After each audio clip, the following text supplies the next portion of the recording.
כל הצדיקים הייתם שוכני עפר ורבנה הקדוש צדיק יסוד עולם. נחן נובע מכוחו ברבנו רבי נחמן בן יוסף נח נחמן וממן זכותו יגן עלינו ושכר אמן. בוקר טוב, בוקר אור, בעזרת השם סתא ישמעיה, איסי פרול בתורה, עד על הרפואה שלמדנו סטפן, ג'מי בן משה. בעזרת השם, רפואה שלמה אימדיאט, קומפלט. בעזרת השם, רפואת הנפש ורפואת הגוף. aussi la רפואה שלמה de Dover Shalom ben Tamar, de Sarah Talia ben Miriam, de Itamar Israël ben Dalia Hélène, ça va mieux Baruch Hashem, c'est incroyable là, les miracles, on les dit tous les jours. Il faut juste avoir confiance en la Tfila et en la Torah, et Bezrat Hashem, tout se passe bien. Une autre fois chez les mains, vous avez d'autres fois chez les mains? Esther Adassa. Esther Adassa. Bat Kemra. Bat Kemra. Bezrat Hashem, et vous penserez à qui vous avez dans la tête, Bezrat Hashem. Sarah Bat Esther. Sarah Bat Esther, fois chez les mains. Aussi les Fatadaïm pour la Tzlacha Rabba de Chana Bat Miriam, Bezrat Hashem, et de.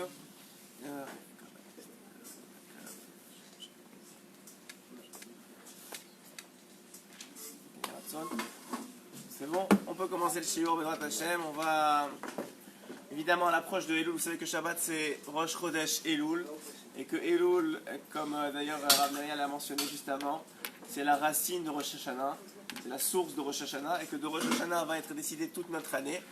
Alors plus on va être capable de réaliser le Rosh Chodesh Elul à son plein potentiel, et plus Bezrat Hashem Bezrat Yishmaya, on va être capable de passer un bon Rosh Hashanah et en plus de ça de passer une belle année Bezrat Hashem. Donc en fait, ce que j'aimerais partager avec vous, c'est un enseignement de Rabbeinu évidemment, comme à mon habitude, de Rabbi Nachman de Breslev, un enseignement qui est souvent oublié.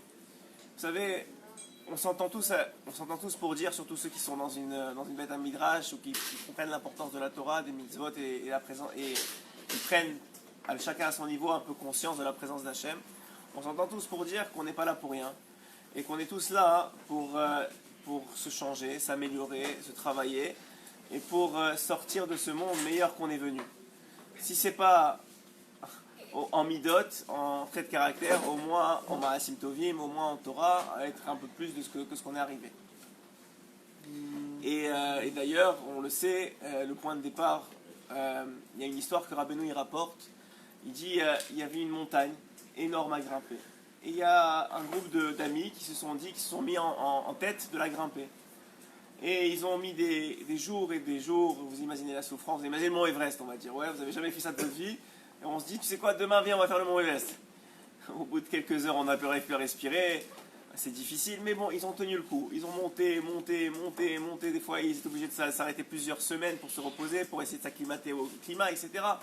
Mais au bout d'un an de travail, ils arrivent en haut. Et là, ils voient des enfants en train de jouer en haut de la montagne. Ils leur demandent, mais je ne comprends pas. Comment vous avez fait pour arriver ici? Nous, ça fait 1 an qu'on travaille et on s'est tué avec nos capacités physiques, avec notre effort. Et vous êtes là? Ils disent, nous, on ne sait pas, on est né ici. Ça veut dire, ça, c'est la vie d'un homme. Chacun, il est né à des niveaux différents de spiritualité, avec des parents différents, avec des demandes d'Hachem différentes. Et on ne peut pas demander à quelqu'un qui est né en haut de la montagne de rester en haut de la montagne. Il faut gravir une autre montagne. Mais pour celui qui est né en bas de la montagne, c'est déjà super s'il arrive à monter à la montagne. Alors chacun a son parcours à faire dans cette vie. Et chacun un peu le sait en fonction de qui il est. Hein? Sa montagne à gravir. Voilà, il a sa montagne à gravir, sa montagne spirituelle. Et il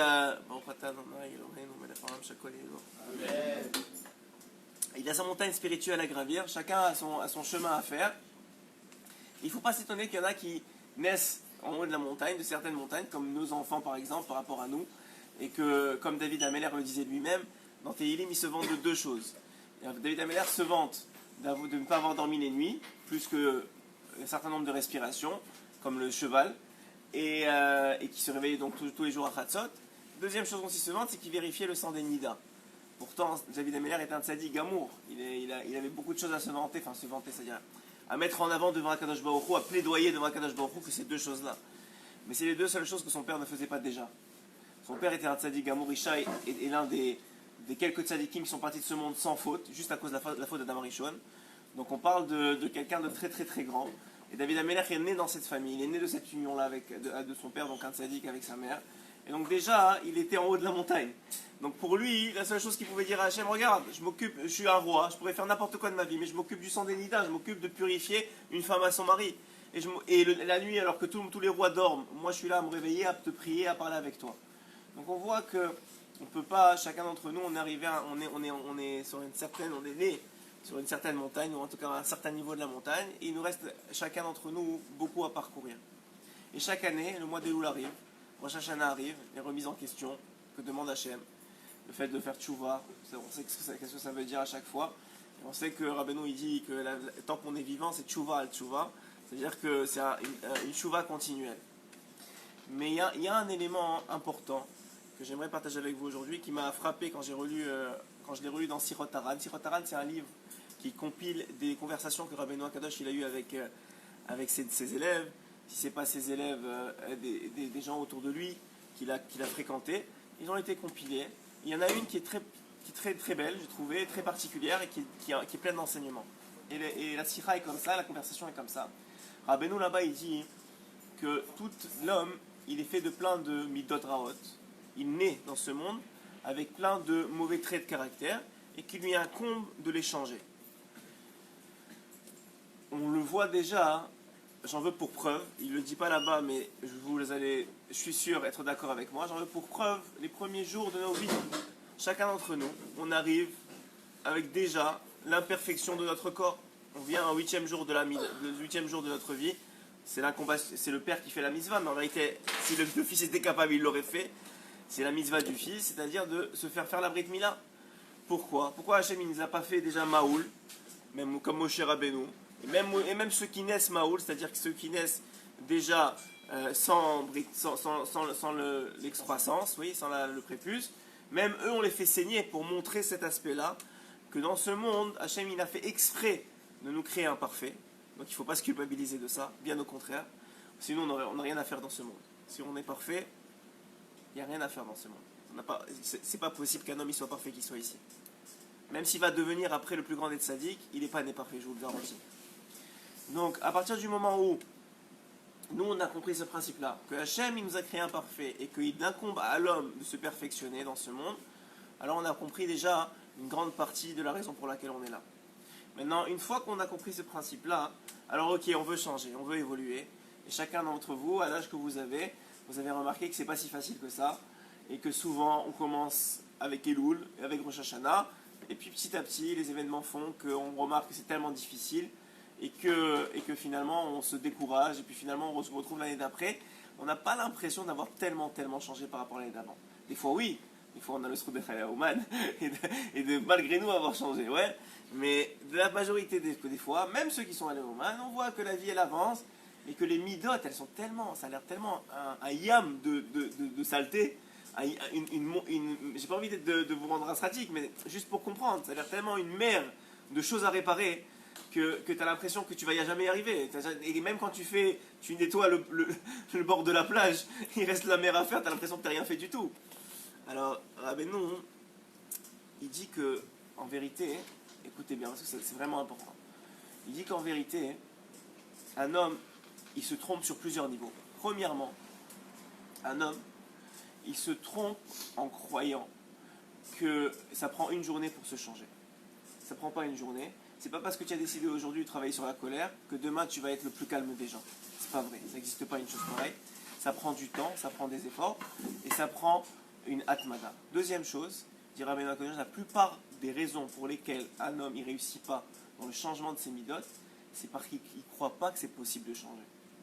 Il n'y croit pas. Il n'a pas la émouna dans Divrei Chachamim qui disent qu'un homme qui veut, par exemple, qui veut ne plus être coléreux, il va y arriver. Je vous donne un exemple, si on prenait un homme qui veut changer, il est coléreux, il va arrêter. Si on lui montrait que s'il tenait bon pendant 3 ans, on lui montrait l'image de ce qu'il est, au bout de 3 ans, qu'il a réussi le parcours, qu'il est plus coléreux, qu'il a gagné dans sa relation avec sa femme, qu'il a gagné dans la relation avec ses enfants, qu'il a gagné dans la relation dans son travail, qu'il a gagné dans sa propre estime de soi, qu'il se voit 3 ans plus tard, ça va pas lui prendre 3 ans de changer, ça va lui prendre 3 jours. Parce qu'il voit que Béhémet c'est vrai et qu'il y est arrivé. Si on vous montre le résultat final du travail, vous allez gagner 80% du travail. Dit Rabbeinu Akadosh, pour que quelqu'un y change, il doit avoir la Emouna Shelema. 1, que c'est possible de changer, qu'il va réussir. 2, qu'il y a Hachem dans le monde qui a les capacités, enfin qui veut le faire réussir. Et 3, qu'il y a des etzot dans le monde, il y a des conseils, que s'il les suit, il y a un chemin à suivre. C'est-à-dire, il est sûr qu'il va arriver au résultat, il est sûr qu'il y a quelqu'un qui va l'aider sur le chemin, et il est sûr qu'il y a un chemin. Si le gars, si la personne, elle a travaillé sur une Emouna Shnema de ces 3 shlavim là, il va y arriver. Rabbeinu, vous voyez, même le Sarah, d'accord. Et Rabbeinu, il nous dit quelque chose d'incroyable.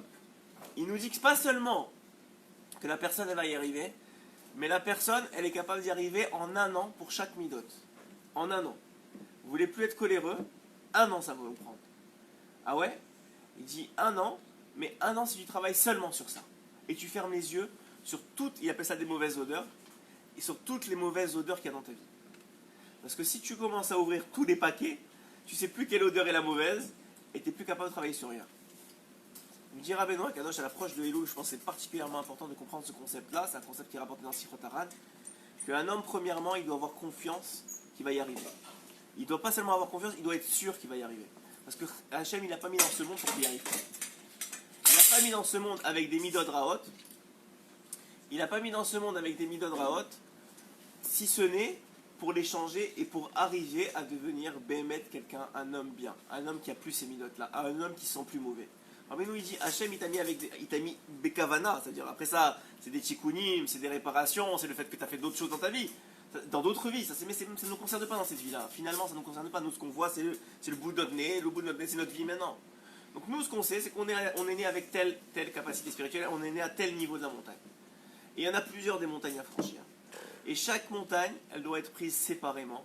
Et tu ne peux pas monter 2 montagnes en même temps. Donc à partir du moment où tu t'es mis un objectif, tu as dit cette année, pour moi c'est la colère, je vois que ça me tue. Je vois que tous mes enfants, de plus en plus qu'ils grandissent, j'arrive plus à me contrôler. De plus en plus que ma femme me dit des choses, j'arrive plus ça me touche trop. Ça me travaille sur ma émouna. Je vois ça, on va en prendre un exemple, mais n'importe qui peut savoir c'est quoi le truc qui l'empêche le plus de vivre aujourd'hui. Le plus de grandir, le plus en plus d'évoluer, le plus de se construire. Il y a un aspect là, et en vérité ça va impacter tous les autres aspects. Mais on va dire qu'il va se travailler sur une mida. Maintenant qu'il a choisi la mida, et qu'il a choisi que c'est ça son sujet cette année, il va maintenant se convaincre qu'il peut y arriver. Il va se convaincre que simplement, on ne va pas travailler sur l'intériorité. Le début dit Rabbeinu Akadosh, je ne peux pas te dire maintenant je vais arrêter d'être coléreux. Ça n'existe pas une chose pareille. Tu vas continuer à être coléreux à l'intérieur de toi. Ça c'est sûr. Je vous raconte une histoire que j'ai écoutée du Rav Chaiki, l'ancien Rosh Yeshiva de Aix-les-Bains. C'était apparemment quelqu'un qui avait cette midala de colère. Et c'est toujours une histoire qui me fait sourire. Et lorsqu'il avait des élèves dans sa yeshiva qui n'étaient pas si sérieux que ça le mettait en rogne un peu. Ça lui levait un peu le gars. Et il y avait un élève en particulier que lui, il faisait rien. Il venait, il préparait rien, pas la Gemara d'hier, rien du tout. Il préparait pas. Et lui, toute la journée, quand il sentait que ça commençait à venir, il disait Fréchal m'a dit de ne pas m'énerver. Fréchal m'a dit de ne pas m'énerver, sa femme. Ma femme m'a dit de ne pas m'énerver. Ma femme m'a dit de ne pas m'énerver. Ma femme, elle m'a dit. Il rentrait, mais ça se voyait qu'il commençait. Et à la fin, il disait si j'avais pas la Torah, j'aurais tué quelqu'un, moi. Ça veut pas dire que tu changes tout de suite ton intériorité. C'est vrai, hein, c'est vrai. Si j'avais pas la Torah, j'aurais tué quelqu'un. Ça veut dire quoi? Ça veut dire que ce que Hachem, il t'a mis un Yetzerara. Ce Yetzerara, c'est lui qui va finir par te l'enlever éventuellement. Mais toi, ton rôle, notre rôle à nous, c'est de dire, tu sais quoi, je vais pas m'énerver. Je vais pas répondre. Je vais pas crier. Au moins comment. Et Rabbeinu il dit, si tu veux que ça marche, il faut que tu commences par des choses qui sont atteignables. Ouais. Ça veut dire, si maintenant quelqu'un il fume 100 cigarettes par jour, il va pas dire je vais arrêter de fumer. Il va dire aujourd'hui mon objectif c'est de fumer 50 cigarettes par jour. Si j'ai l'habitude de m'énerver 4 fois par jour, aujourd'hui mon objectif c'est de limiter mon chiffre à 3. Ou si j'ai l'habitude de répondre, mon objectif c'est de sortir de la maison. C'est-à-dire c'est pas de changer, ne croyez pas, parce que le Yetzirah qu'est-ce qu'il veut, il veut tout ce qu'il veut, il sait que tu vas prendre des décisions, il sait que maintenant tu es venu au shiur, il sait que tu vas étudier. Donc ce qu'il veut, c'est te décourager le plus vite possible. Te montrer que c'est pas possible, te montrer que tu vas pas y arriver. Donc si tu mets des objectifs trop hauts, ça va aller arriver très très vite. Qu'il va réaliser, tu vas dire, tu sais quoi, je vais arrêter de m'énerver. Le lendemain, il s'énerve. Oh, il s'énerve, moi, il a fait un effort, mais il réalise pas qu'il a fait un effort. Il réalise pas que c'est mieux qu'hier. Il voit juste qu'il s'est énervé, qu'il a continué à crier. Donc le gars, il dit, au bout d'une 2 journées, il dit, bon, c'est pas grave, on va recommencer demain. 3e journée, il dit, c'est pas pour moi, c'est tout. Je vais jamais y arriver, pourquoi je perds mon temps, c'est beaucoup d'efforts, de toute façon ça sert à rien, de toute façon c'est les gens qui m'énervent, ils ont qu'à changer leur comportement. ça c'est comme ça, c'est un exemple, la colère c'est un exemple facile à prendre, c'est pour ça que je vous le prends, mais c'est vrai pour tout, c'est vrai pour la znout. Aujourd'hui, les jeunes, je vous dis pas le nombre de jeunes qui viennent me voir, qui sont dans des matzavim par rapport à la znout, qui sont avec internet, avec tout ça, qui sont à la panime. Vous avez aucune idée de comment c'est difficile aujourd'hui dans la génération pour la jeunesse, c'est vraiment, quand on comprend ce que les mots des sages qui disaient qu'ils ne voulaient pas être dans cette dernière génération, c'est de la folie. De la folie. Je veux dire, aujourd'hui, il n'y a plus aucune honte. De rien. De rien. Et du côté des garçons, comme du côté des filles. Ça veut dire c'est un sujet en soi, c'est pas le sujet d'aujourd'hui, mais c'est pour vous dire que la colère, c'est un exemple qui est facile, mais vous pouvez l'appliquer sur n'importe quoi dans la vie, que ce soit la tava de l'argent, que ce soit la radinerie, que ce soit ce que vous voulez dans les limidotes, ça marche comme ça. Rabbeinu dit qu'il faut commencer par des objectifs qui sont petits, mais qui sont atteignables. Pourquoi? Parce que c'est ce que les goïms, même ils ont compris. Il faut qu'il y ait du renforcement positif au fur et à mesure du chemin. Si vous ne réalisez pas que vous êtes monté sur la montagne, vous n'allez pas continuer à monter. Parce que vous allez dire quoi? Au contraire, tu as l'impression, le Sirah, il te donne l'impression que tu es descendu. Ouais. Votre culpabilité par rapport aux fautes que vous faites aujourd'hui, est-ce que vous l'aviez il y a 20 ans, quand vous étiez beaucoup moins religieux qu'aujourd'hui? Bien sûr que non. Vous ne l'aviez pas. Aujourd'hui, tu t'énerves parce que, écoute, il y a une mida qui n'a pas bien été. Mais il y a 20 ans, même Shabbat, ça ne te rentrait même pas en tête. Et tu t'es coupé la cheville même pas. Ça rentrait même pas en tête de te dire, ouais, j'aurais dû faire Shabbat. Aujourd'hui, tu fais Shabbat, tu viens à la tfila, tu étudies la Torah, et tu es encore à Tzouv. Et le Yetzirah, il arrive encore à te culpabiliser que tu n'y arrives pas. Tu sais, je me suis mis trop en colère, ou j'ai pas été assez. Alors, bien sûr que c'est ton niveau et que maintenant il faut continuer à grandir. Je dis pas, évidemment. Mais comprenez que le Yetzirah, c'est son jeu. Plus tu vas être culpabilisé, plus tu vas être triste, moins tu vas avoir l'énergie pour avancer. Moins tu vas avoir l'envie de changer. Moins tu vas être efficace dans ton changement. Donc son but à lui, c'est de faire ce travail-là de sable sur toi. Alors que si tu réalises bien, Rabbeinu il dit que c'est un chesed. C'est un chesed lorsqu'on est loin. Si vous aviez aujourd'hui les yeux face à la réalité de Dieu, à votre conscience de Dieu il y a 20 ans, vous n'auriez même pas avancé d'un iota, parce que vous auriez tellement honte de qui vous étiez il y a 20 ans. Rabbeinu, il explique que c'est un chesed, c'est une bonté d'Hachem, de ne pas nous donner les yeux qu'on a de la tchouva au moment où on n'est pas prêt à la faire. Parce que s'il te donne les yeux, tu vas rester sur place comme ça. Tu vas dire, c'est pas pour moi. Mais il y a 20 ans, jamais vous auriez pensé que vous pensiez être comme ça. Ouais. Il y a des gens aujourd'hui, ça leur arriverait même pas à l'idée de marier leurs enfants, comme on a parlé du shiur qui malheureusement apparemment était très bon parce qu'il n'a pas été enregistré correctement, du shiur sur les mariages séparés. Aujourd'hui il y a des gens, Baruch Hashem, qui ont fait tchouva, qui n'imagineraient même pas de marier leurs enfants sans mariage séparé.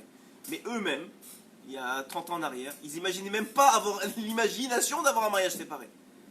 Mais si on leur avait donné les yeux il y a 30 ans, mais ça aurait pas marché. Donc c'est un chesed en vérité d'Akadosh Baruch Hu, de nous donner les yeux au fur et à mesure des étapes. Rabbi Nachman, il avait un élève, en vérité c'était d'abord son ami. Quand il était très jeune, l'âge de 5, 6 ans, 7 ans, il a prié énormément. Rabbi Nachman, pour toute chose, il a fait passer par la tfila. Et c'est comme ça qu'il faut faire dire Rabbi Nathan, si vous voulez quelque chose qui soit éternel, il faut le faire passer par la tfila. Donc il a prié énormément pour avoir un vrai ami. Un ami qui l'aide dans la Hirat Shamaim, dans l'élévation spirituelle. Vous savez, c'est très important. Rabbeinu, il rapporte, c'est peut-être l'un des seuls que j'ai vu rapporter ça aussi, de façon, avec un dagesh aussi important, avec une mise en exergue aussi importante, ce qu'on appelle Sichot Raverim. Sichot Raverim, c'est la discussion entre amis. Il n'y a personne qui est parfait, sachez-le.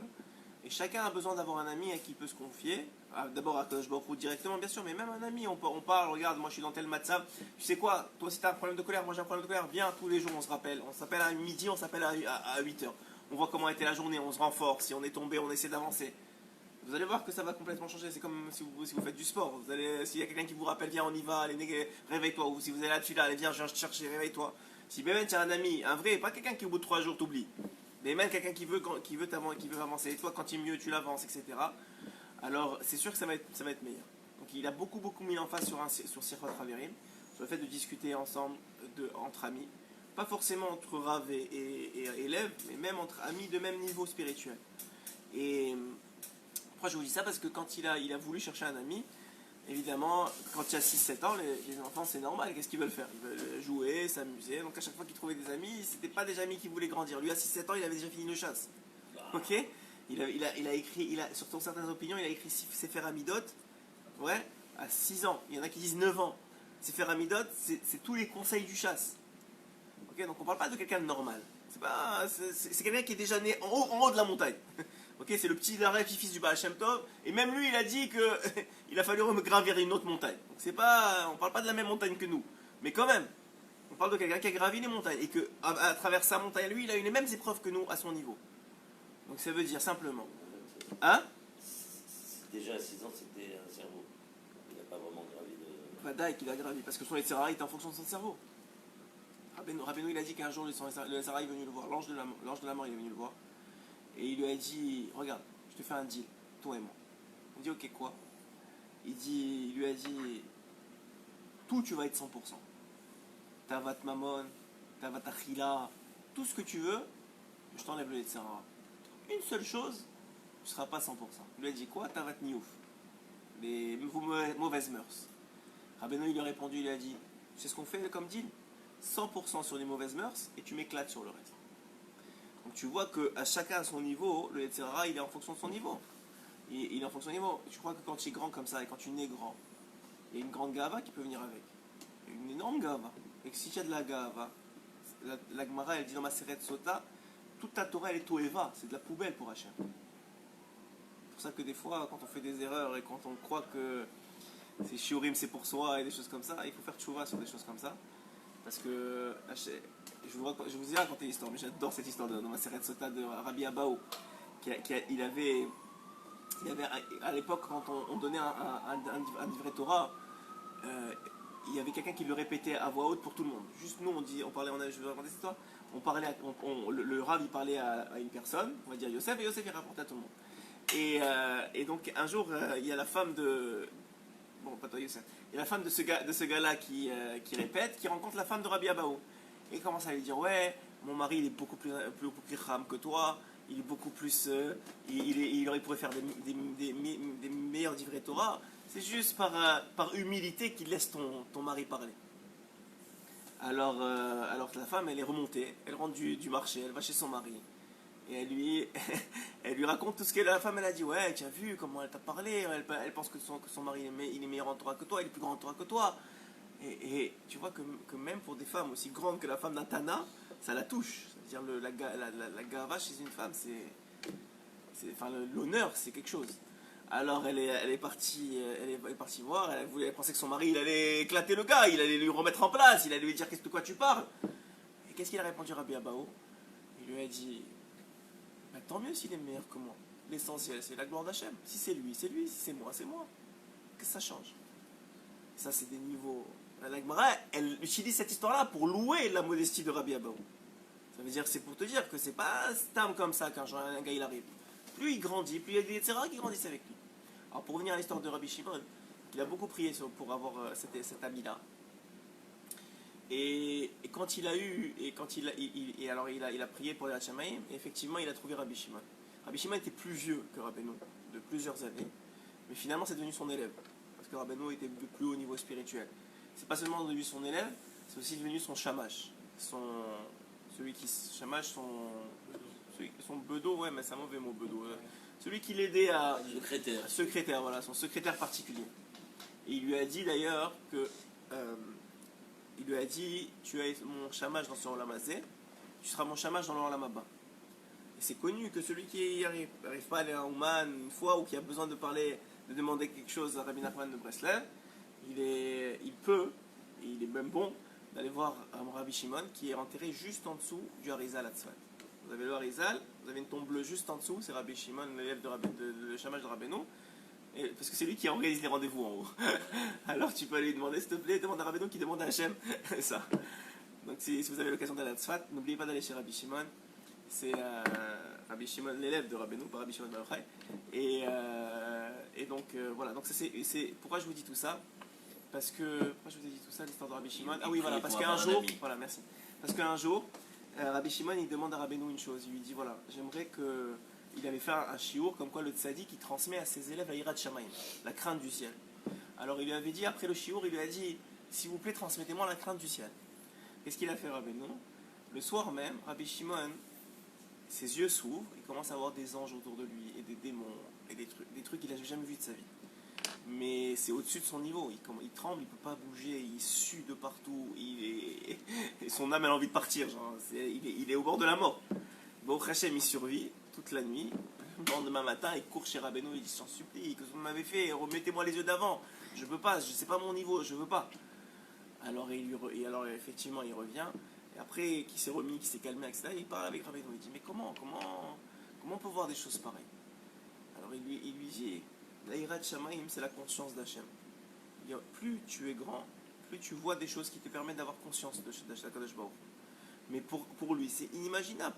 Pour Rabbi Shimon, c'était un tzaddik, mais c'était inimaginable de voir des choses pareilles. Donc nous, si on avait les yeux pour voir des choses, mais on quitterait directement ce monde. Le Zohar, il dit que si on était capable de voir un ange, on ne supporterait pas. On partirait. Ça veut dire que notre âme, elle ne supporterait pas. Hein? Kalva Chomer Hashindalet, ouais. C'est vrai, Kalva Chomer Hashindalet. Donc, à plus forte raison. Donc c'est un cadeau de ne pas avoir ces choses-là.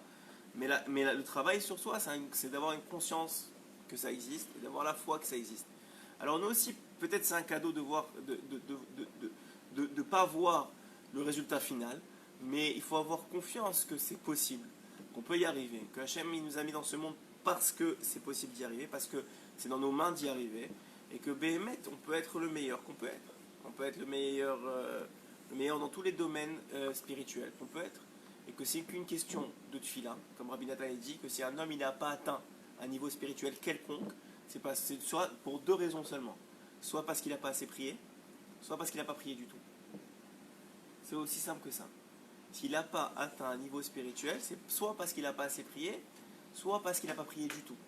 Il n'a pas fait ses des doutes, il n'a pas rentré dans la tefila, je t'en supplie Hachem, aide-moi à avancer dans la on a parlé de la colère, aide-moi à atteindre ce niveau-là aujourd'hui.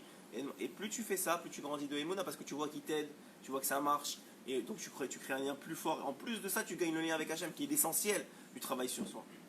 Et en vérité, c'est ça que tu gagnes au Olam Haba. Je vous l'ai dit plusieurs fois, à l'Olam Haba, ce que tu récoltes, c'est le lien que tu as créé dans ce monde-ci alors qu'il était caché. C'est ça que tu récoltes au Olam Haba.